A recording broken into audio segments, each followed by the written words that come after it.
Welcome to a fan fiction writing by yours truly. I hope you enjoy the following story. Devotion and Destruction, a story based on My Little Pony franchise by Beach Levy. Introduction and Prologue. Dear readers, this is a story based on the land of Equestria.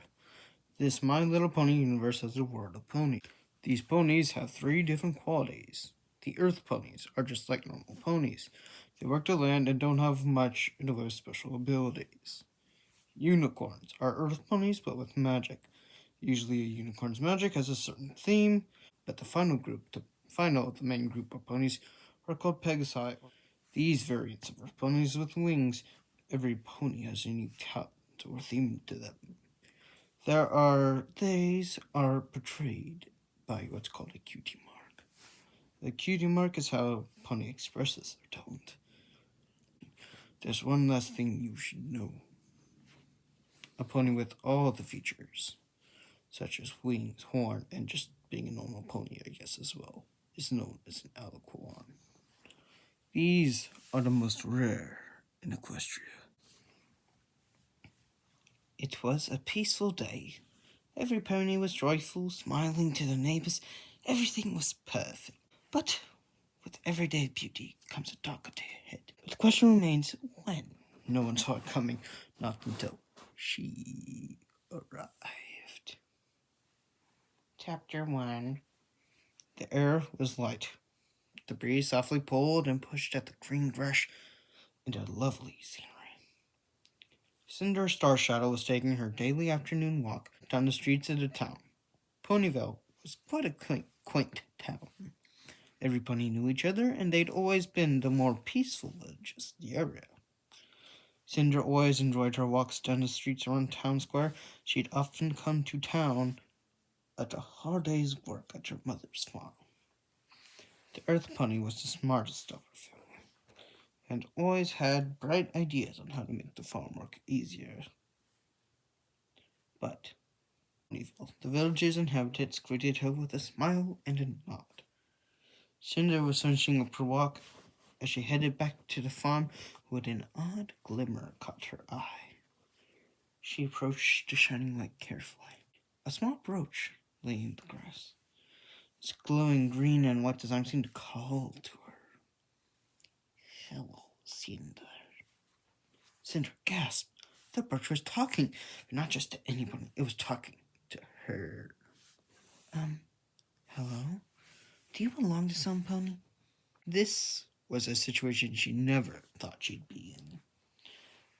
But the brooch, its voice was so smooth, so gentle, so soothing, it just lured her in. No, I do not belong to any pony.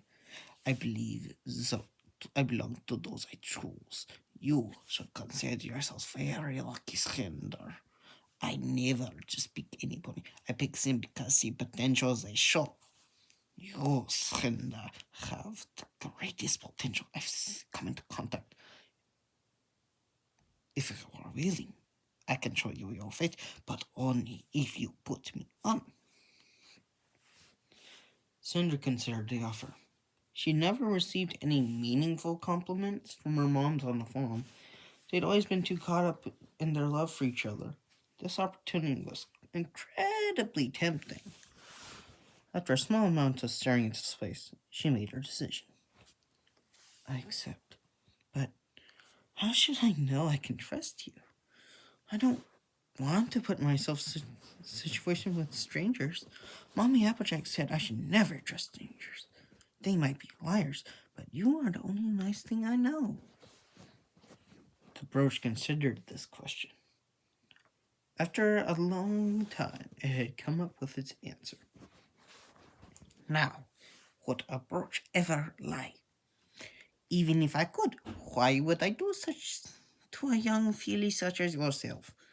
If you need any other reason, I shall give you my name.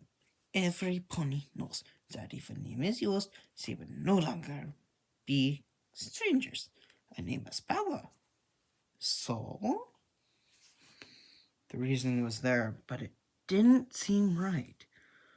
Even though it was suspicious, Cinder nodded. As it settled, a strange sensation flung its way into Cinder. All of a sudden, she felt her body twisting and cracking as her sight went black. She felt an odd sensation of blood boil up within her, a hunger for visceral vengeance. Some drove a sense of devotion toward her approach that was unbearable. Yet the calling for destruction won. The hunt had begun. Chapter 2. That evening on the farm, the sun set beyond the horizon. The sky was filled with an array of beautiful colors, reds and purples, oranges and yellow, and all the other shades of the sky. The moon began to rise as an orange earth pony stood in the framework of a barn overlooking the fields of farmland. Her recruiting mark that consisted of 3 shiny red apples glimmered in the light. She gazed towards the horizon. Light blue Pegasus came to her side. Her rainbow mane and tail glistened in the light next to her wife's worried expression. Look, AJ, I know Cinder has been gone a while, but she's smart, brave, and strong. I'm worried too, but don't give her time. She's growing up. You know what she'd say if she found us worrying. It's just she's never been gone this long. I'm starting to think something happened to her. Rainbow Dash tilted to the side lovingly. That doesn't sound like the pony I fell in love with. Be honest. You're such a real worrywart. She's fine, AJ. Just give her time. I don't think... Dash and Applejack both stared down the way towards the entrance. The moment of soft, loving embrace was immediately shattered. The figure was composed of black gas and stood over them. A massive 7 feet tall stance. 2 bloodshot eyes darting from one to the other. The creature's body was stained with bloody fluids and tissue. A few spots were covered in a menagerie of fur colors. It wore a silver cape with green and white brooch. Dash noticed her beloved's body had frozen in a place with terror. With all her might, she grabbed onto her and lifted her into the night. They took off towards the castle overlooked the town. Upon horizon, she flopped down and passed out from fear. As she did, a familiar friend's voice came from the top of the stairs. Rainbow Dash! Oh my goodness, Rainbow Dash! What are you and Applejack doing here?